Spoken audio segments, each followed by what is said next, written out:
भद्रक जिले में चाषी धान किणापी चलित मास 5 तारिख धान मंडी खोल जिले में एथर 150 सेवा समवाय समिति और 48 गोटी महिला स्वयं सहायक गोष्ठी को धान किणा दायित्व दि जाता बेले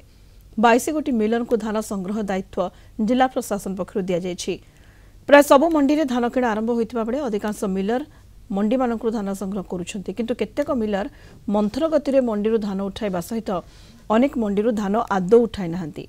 तेणु मंडी में धान स्टॉक हो रहुछि एवं धान किणारे बाधा सृष्टि होछि। एक खबर भद्रक जिलापाल दिलीप राउतराय पाइला परे निज जोगाण विभाग अधिकारी मानकु नै भद्रक जिलार विभिन्न धान मंडी बुली देखिबा सहित वास्तव स्थिति देखिबा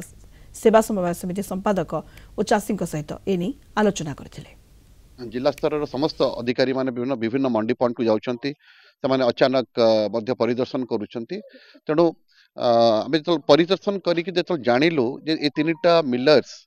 जिते जहाँ कहले भी सेमाने सुधार आणु नाहांती तेणु बाध्य होइकि आमे तांको अगेंस्ट कार्यानुष्ठान ग्रहण करिछु। ता सहित जेतु 15 दिन हे गेला आमे मते जानुछु किछि मिलर्स माने भलो काम करूछंती तेणु जणे दुई जण मिलर्स भलो काम करिछंती आमे तांको मध्य साधुवाद देइछु। द्वितीय कथा होछि आमे देखिलु जे हमर